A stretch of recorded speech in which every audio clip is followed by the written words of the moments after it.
Como decía al principio del culto,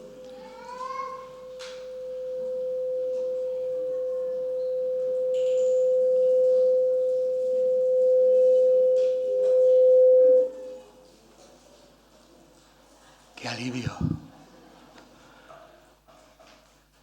Como decía al principio del culto, estamos, como cada año en estas fechas, en un énfasis, sigue amenazando esto, en un énfasis misionero, que no puede venir en tiempo mejor que después de celebrar el mes de la familia, porque en este mes de mayo pasado, durante 5 semanas, celebrábamos la familia que somos como Iglesia y aún los diferentes componentes de las familias, los hijos, los padres, los mayores, los jóvenes. Y cuando uno ha celebrado todo esto y todas las bendiciones que esto supone, ser parte de la familia de Dios, lo mejor que puede venir después es un énfasis misionero, porque en realidad la misión, si algo debe responder, si por una razón poderosa debe ser tomada en cuenta, es justamente porque tenemos muchas razones y muchas cosas que compartir de las bendiciones recibidas de Dios. Curiosamente, cuando hablamos de misión, de evangelización, ¿qué pasajes bíblicos os vienen a la cabeza? Decidme alguno, sobre evangelización, sobre misión. Mateo 28, ¿qué más? Romanos 10, bien. ¿Alguno más? ¿No os atrevéis? Romanos 10, sin duda, sí. Textos fantásticos, sobre todo Mateo 28, donde tenemos lo que se llama la Gran Comisión. Sin embargo, yo quiero que pensemos en la misión desde otra perspectiva. Hace unos años, en 1991, con motivo de un encuentro en Lausanne que dio nombre a un movimiento misionero internacional y donde se reflexionó profundamente sobre la misión, digamos, moderna, la contextualización de la misión en todo el mundo, un gran trabajo hecho que dio a la luz un libro que llevaba el lema de aquel encuentro y que se llama Bendecidos para bendecir. Ese fue el lema y título del libro escrito en aquel 1991 con motivo de este encuentro de misión y evangelización. Pero mucho más que el título de un libro o el lema de un encuentro puntual, Bendecidos para bendecir, es lo que hubo desde el principio en el corazón de Dios, cuando diseñó e inició la misión, su misión restauradora, redentora sobre esta tierra. No es tan común pensar en misión y evangelización yéndonos al Antiguo Testamento, pero si somos honestos, hemos de reconocer que es allí donde nació. Génesis 12:2 y 22:18 dice lo siguiente: haré de ti una nación grande y te bendeciré y engrandeceré tu nombre y serás bendición. En tu simiente serán benditas todas las naciones de la tierra. Esto se le dijo a Abraham, dando inicio a la historia misionera de Dios sobre la tierra. En su simiente, dice, serán benditas todas las familias de la tierra. ¿Y quién es su simiente? Jesucristo. ¿Y quiénes somos nacidos del Espíritu de Cristo? La Iglesia. Así es que sí, para hablar de misiones hay que empezar en Génesis 2. Te bendeciré y serás de bendición. Ese es el punto en el que quiero proponeros el pensar, el reflexionar juntos sobre la misión que como simiente espiritual, nacida del Espíritu de Cristo mismo, ahora estamos llamados nosotros a seguir llevando hasta lo último de la tierra. ¿Alguien cree que hay mejor motivo para vivir que ser de bendición a otros? Posiblemente si lo crees no me lo dirás. Y si lo crees, ya te digo yo que este mensaje te va a aburrir. Pero si crees que ser de bendición a los demás es la mejor manera y razón por la que vivir, entonces, hermano, hermana, amigo, escucha y experimentémoslo, hermanos. Sobre todo porque no se trata de bendecir a otros con lo que no tenemos. Dios no es un Dios caprichoso que desde el cielo dice: mira, Abraham, corre a bendecir a la gente. Ya te envío yo a que bendigas. No. Lo primero que le dice: te voy a bendecir. Y con lo que te voy a bendecir, tú serás bendición. Y ese es el modus operandi de Dios, también para su iglesia. Primero yo te bendigo y con lo que yo te doy y con lo que yo hago, ahora vas tú y lo llevas al mundo entero. Para poner rostro y un ejemplo práctico y realmente reconocible a este modus operandi de Dios, que hace que la bendición de otros o bendecir a otros ya no se convierta en cumplir un mandamiento o una gran comisión, sino en algo casi que natural. En otro momento Jesús les dijo: de gracia recibisteis, dad de gracia. Ese texto tiene un contexto que se puede explicar, pero no toca hoy. Pero sí, esa es la idea. No manda Jesús a los 70 y a todos a evangelizar con las manos vacías. De lo que os he dado y como os lo he dado, repartidlo. Y tenemos un ejemplo maravilloso de cómo, de manera sencilla, la bendición recibida por una mujer se convierte en un deseo que no podía evitar de contárselo a todo el mundo, de llevarlo a todo el mundo. Algunos ya estaréis adivinando a qué mujer me refiero. Ya sabía yo que sí. Capítulo 4 de Juan.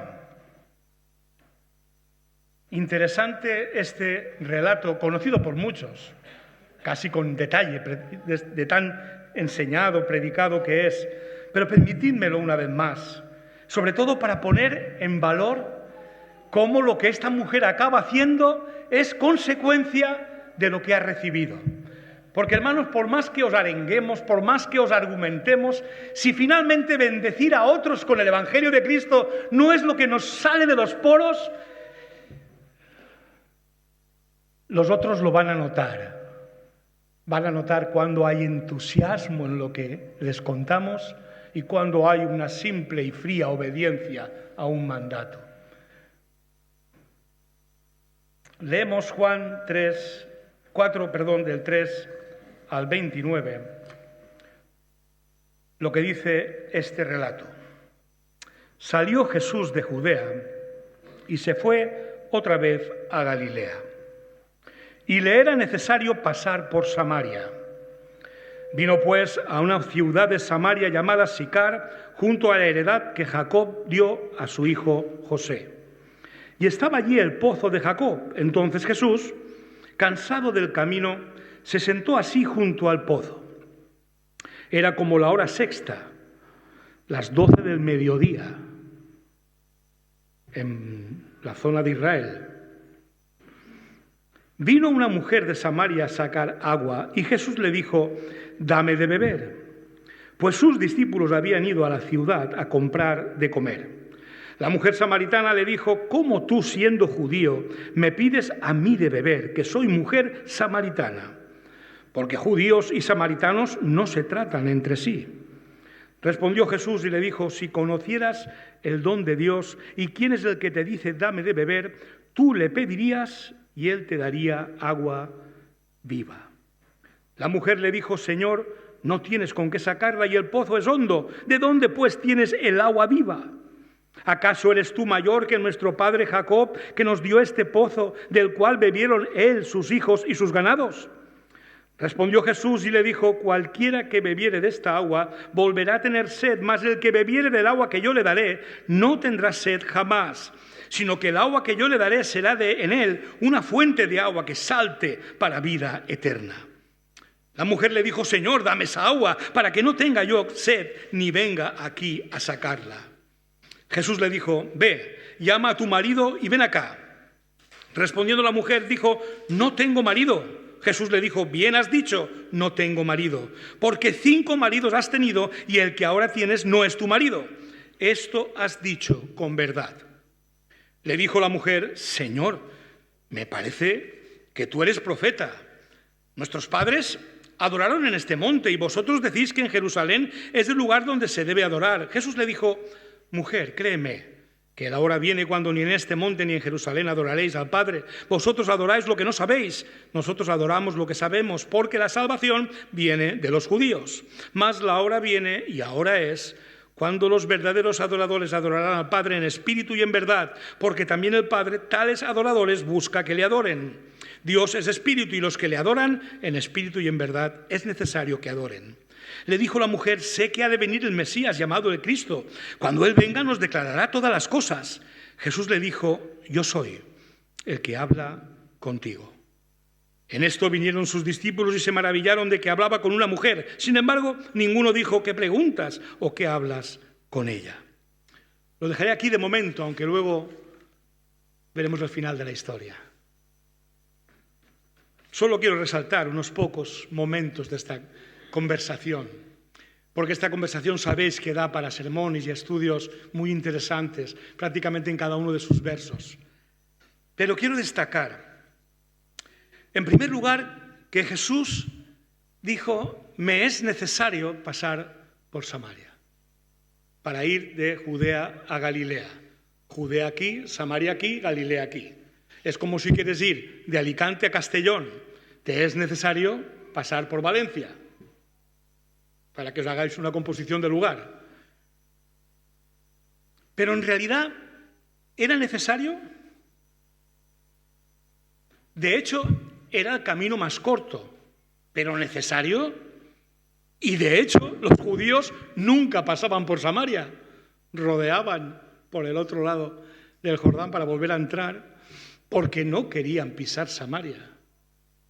Habría que ir a la historia para conocer de dónde viene tal animadversión, pero la tenían, La tenían. Por eso suena extraño que Jesús dijo: me es necesario pasar. ¿Qué puede hacer a Jesús sentir la necesidad de pasar por Samaria? Conociendo a Jesús, conociendo los evangelios, solo cabe una respuesta. El amor de Dios no conoce límites. Y seguramente sintió lo mismo en ese momento en que debía decidir si pasaba o no por Samaria. Lo mismo que sintió estando todavía con el Padre con toda su gloria. Ese momento en que dice la palabra: no estimó el ser igual a Dios como cosa a que aferrarse, sino que se despojó de su gloria para venir a ser uno de nosotros y servirnos hasta la muerte y muerte de cruz. Sintió la necesidad de pasar por la peor tierra donde estaban los apestados de aquella zona, los samaritanos, del mismo modo que sintió necesidad de venir a esta tierra donde acabamos de cantar que se le humilló, se le escupió, se le insultó, se le maltrató, se le ignora, vivimos completamente de espaldas a Él y sin embargo Jesús siente la necesidad de pasar por esta tierra. No era necesario, pero le fue necesario por amor, para traernos la más alta y eterna bendición y convertirnos a muchos en portadores de esa bendición que consistió y sigue consistiendo, según el profeta Isaías y Jesús mismo, en palabras suyas, dar buenas nuevas a los pobres, sanar a los quebrantados de corazón, pregonar libertad a los cautivos y vista a los ciegos, poner en libertad a los oprimidos y predicar el año agradable del Señor. Jesús nunca necesitó despojarse de su gloria. Jesús nunca necesitó pasar por Samaria, pero sintió la necesidad, el deseo de hacerlo. Y la única respuesta es el amor de Dios por los que vivían en Samaria y por los que viven hoy en la tierra. ¿Somos conscientes de esto? ¿De que Jesús ha visitado nuestras vidas sin tener verdadera necesidad, sino por puro amor? ¿Somos conscientes de esto? ¿O nos hemos acostumbrado ya tanto? Está tan manido el Evangelio y la Santa Cena y lo que significa, que hemos perdido la sensibilidad. Jesús tuvo necesidad de pasar por la peor tierra, como esta, porque además esta es tierra de paganos, ni siquiera era la tierra santa. Y aquí estamos tú y yo, hermanos, porque Jesús sintió la necesidad de hacerlo.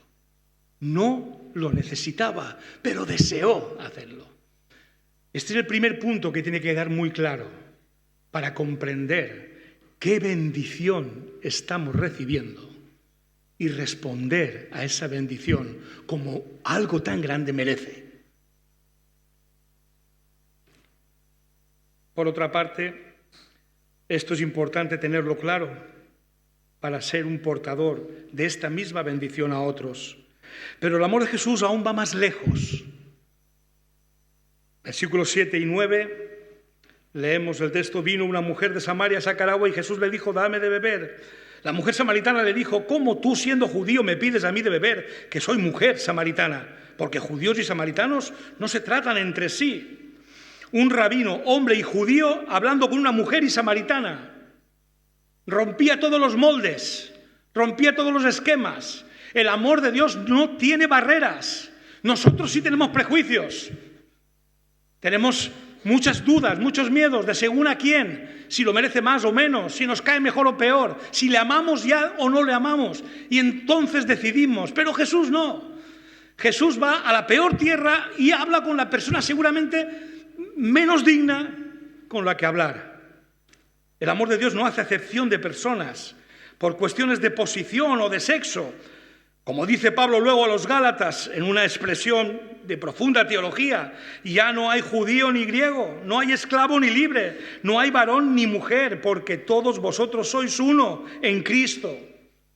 Me encanta, sabiendo cómo sé el contexto y la historia, me encanta cuando Jesús pone ejemplo de buena gente y esa buena gente resulta que es samaritana.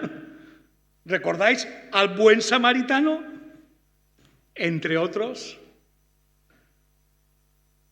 Me encanta cómo piensa Dios. Y qué bendición que Dios piensa así. Nosotros, hermanos, somos a los que llamaban perros los judíos. Sí, nosotros, los gentiles.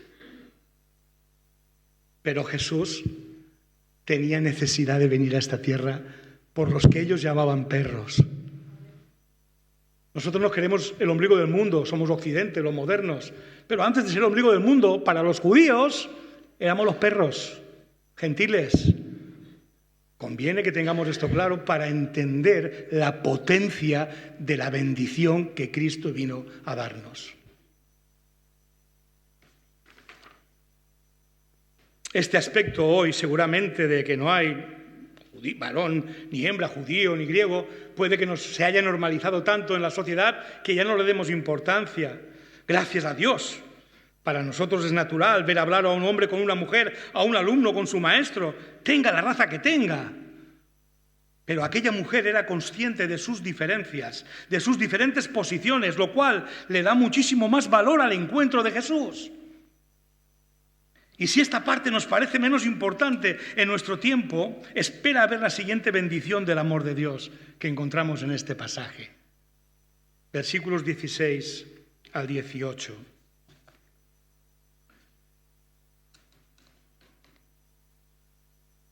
Jesús le dijo, Jesús le dijo, ve, llama a tu marido y ven acá. Respondiendo la mujer le dijo, no tengo marido. Jesús le dijo, bien has dicho, no tienes marido. 5 maridos has tenido y el que ahora tienes no es tu marido. Esto has dicho en verdad. Que sea mujer y samaritana ya es escandaloso para muchos en aquel contexto. Hasta para la mujer es escandaloso. Dice, ¿qué haces tú hablando conmigo?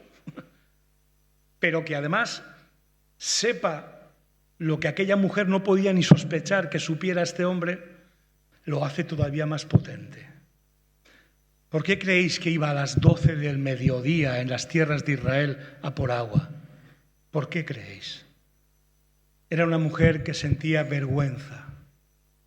Vergüenza posiblemente de su pecado, pero yo creo que también vergüenza de tan maltratada que había sido. Nosotros la vemos como una mujer tal vez 5 veces divorciada o una viuda negra porque se le morían los maridos, también no lo sabemos. En cualquier caso, esta mujer sentía vergüenza, seguramente dolor. Y en aquel contexto, recordad que las divorciadas no se divorciaban porque querían, sino porque eran repudiadas por sus maridos.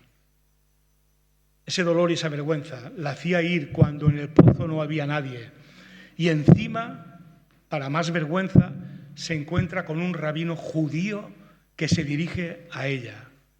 Necesitamos entender este contexto para ver el profundo valor que tiene el acercamiento de Jesús a esta mujer.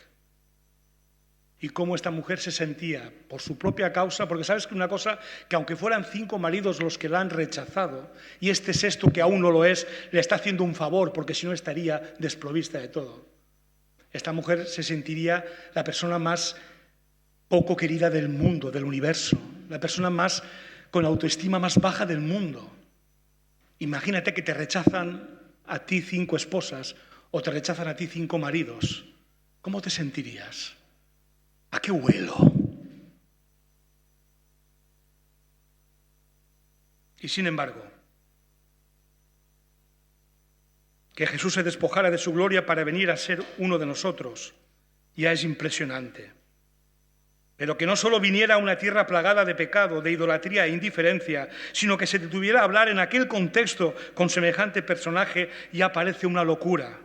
A la mujer le pareció una locura. ¿Cómo tú hablas conmigo?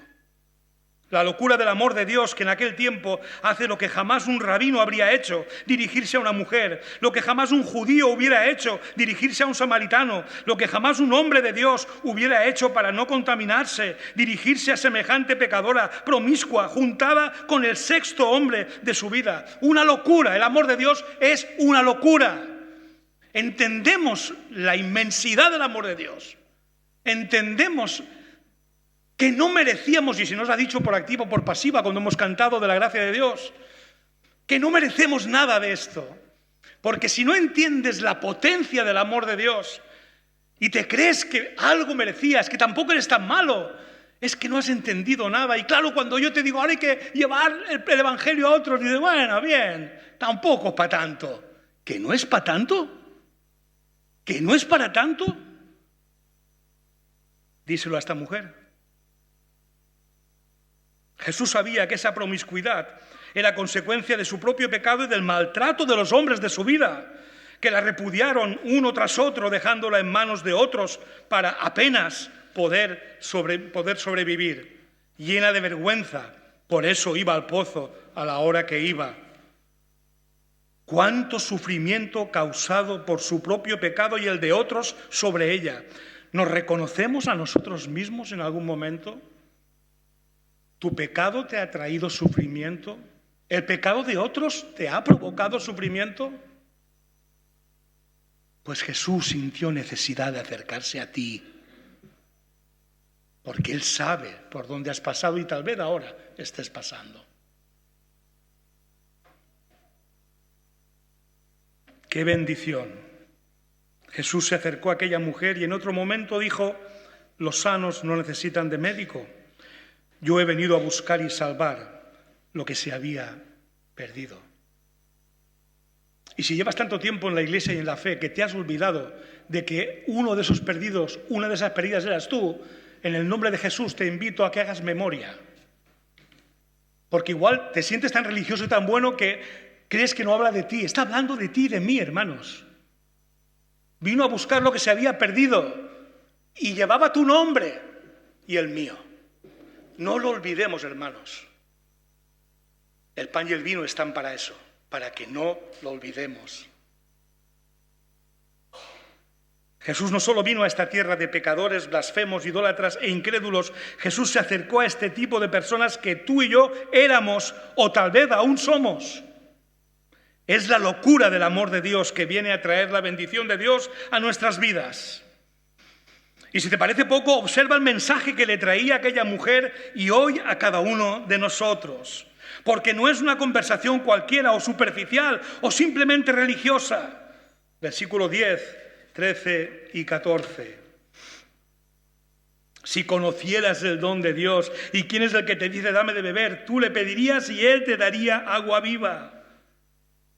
Cualquiera que bebiere de esta agua volverá a tener sed, mas el que bebiere del agua que yo le daré no tendrá sed jamás, sino que el agua que yo le daré será en él una fuente de agua que salte para vida eterna. A semejante mujer pecadora y maltratada y además samaritana, podría parecer que ofrecerle las migajas sería suficiente.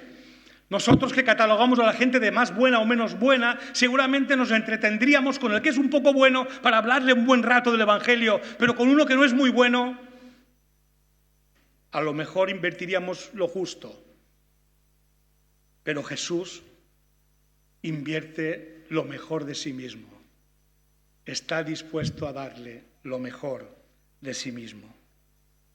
El mayor tesoro, lo más valioso que tenía, el agua que apaga la sed para siempre.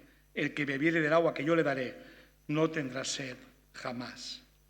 ¿Cuántas veces el Señor da con la clave de nuestro mayor mal vivir? La ansiedad, la sed que no se sacia, sino que nos hace vivir con la lengua fuera, buscando amor que no termina de llenar en lugares equivocados, como aquella mujer que iba por el sexto hombre, buscando riquezas o posesiones que no terminan de saciar, como la sanguijuela cuyas hijas, dice el proverbio, se llaman dame y nunca te den bastante. Buscando seguridad en trabajos, cosas o personas que no quitan nuestros miedos y nos mantienen viviendo en ansiedad. Jesús sabe de qué tenemos necesidad. Y no merecemos lo mejor y Él nos da lo mejor. Agua de vida para que no tengamos sed jamás. La ansiedad es la enfermedad de este tiempo. La ansiedad y la depresión, que es la otra cara de la misma moneda. Y Jesús tiene lo que las vidas necesitan para no tener que sucumbir a ellas.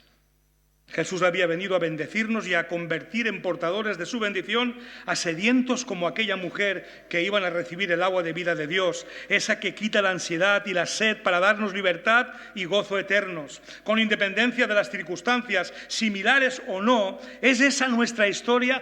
¿Nos reconocemos en esta historia? Nos reconocemos a nosotros mismos siendo bendecidos por Dios con el agua de vida de su palabra y de su Espíritu Santo, que vienen a saciarnos y alejarnos de la ansiedad causada por nuestro pecado y el de otros sobre nuestras vidas. Nos reconocemos en esta historia, porque a eso vino Cristo y a eso quiere venir a nuestras vidas, a bendecirnos.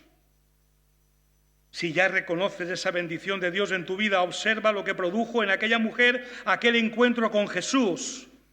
Versículos 28 en adelante. Entonces la mujer dejó su cántaro y fue a la ciudad y dijo a los hombres: venid, ved a un hombre que me ha dicho todo cuanto he hecho. ¿No será este el Cristo? Y muchos de los samaritanos de aquella ciudad creyeron en él por la palabra de la mujer que daba testimonio diciendo: me dijo todo lo que he hecho. Entonces vinieron los samaritanos a él y le rogaron que se quedase con ellos, y se quedó allí 2 días. Y creyeron muchos más por la palabra de él y decían a la mujer: ya no creemos solamente por tu dicho, porque nosotros mismos hemos oído y sabemos que verdaderamente este es el Salvador del mundo, el Cristo. Jesús no le mandó, ve y cuéntalo. No hizo falta, hermanos. ¿Sabéis por qué no hizo falta? Porque esa mujer era consciente del regalo que se le estaba haciendo. mujer samaritana, y encima conociendo el pecado del que venía y en el que vivía. Y sin embargo Jesús la trata con normalidad, la dignifica, la honra, le ofrece el mayor tesoro que tenía, agua de vida. ¿Te reconoces a ti en esa historia, hermano, hermana? Porque si no, por mucho que yo os diga, hermano, vamos a evangelizar, diré, amén, aleluya, y luego 4 en la calle. No hace falta, hermanos. Si te reconoces mínimamente en este encuentro de Jesús con aquella mujer, salvando las circunstancias, que son seguramente muy distintas.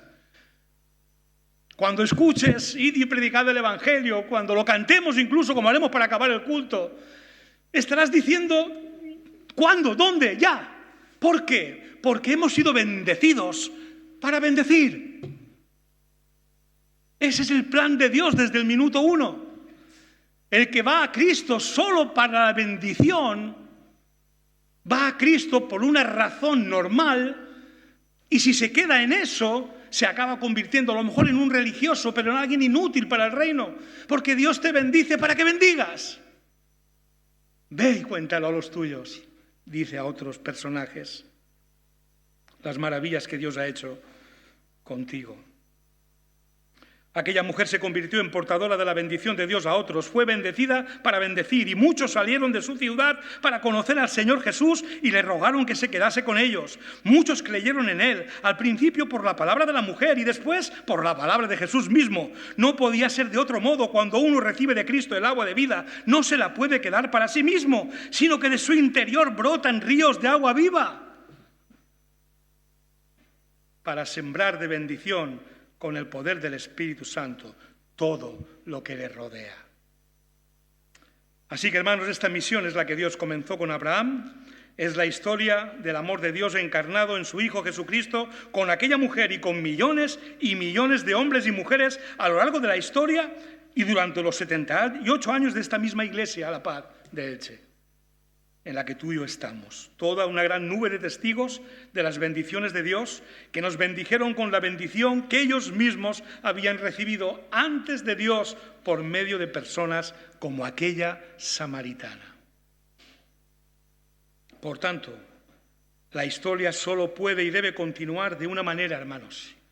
La manera en que la continuó aquella mujer maltratada y pecadora que se encontró con Jesús y reconoció la bendición de Dios, el amor de Dios que Él manifestó hacia ella y que nos ha manifestado a cada uno de nosotros. Insisto, es importante que te reconozcas en esta historia, salvando las circunstancias diferentes. A Jesús le fue necesario pisar esta mala tierra por ti y por mí. Bendecidos para bendecir, ni siquiera debería ser una orden que obedecer, sino la reacción, la respuesta normal, como lo fue en aquella mujer, de quienes ya disfrutamos de las bendiciones eternas que por la fe en Jesucristo ya son nuestras. Corramos como aquella mujer a llevar la bendición de Dios, el Evangelio de Jesucristo. Roguemos en oración para que muchos más portadores de bendición sean levantados por el Señor de la mies entre nosotros y sobre toda la tierra. Y ofrendemos en estos meses para facilitar la extensión de esta bendición a todo el territorio español, porque ¿no decís vosotros, aún faltan 4 meses para que llegue la siega?, pregunta Jesús. Sin embargo, Él dice, aquí os digo, alzad vuestros ojos y mirad los campos, porque ya están blancos para la siega. Así que bendecidos para bendecir, hermanos, es la voluntad de Dios. Es el siguiente énfasis de esta iglesia para Elche, sus comarcas y para todo nuestro país. Y no solo un énfasis que empezará y terminará, sino que ha venido para quedarse. La iglesia está siendo edificada. 78 años de edificación aquí en Elche. Han pasado cosas. La semana pasada hice un repaso en el primer culto de todo ello. Pero al punto al que hemos llegado ya no tenemos excusa. Hemos sido tan bendecidos, hermanos, que solo cabe un énfasis a continuación. Y además, sin límite hasta que Dios diga otra cosa. Bendecidos para bendecir. Amén. Nos ponemos en pie Y nos animamos todos a ser y salir de aquí como aquella mujer samaritana, deseando efervescentemente en nuestro corazón que esa bendición que somos conscientes de haber recibido, otros la conozcan y otros la disfruten. Id y predicad el Evangelio de la paz.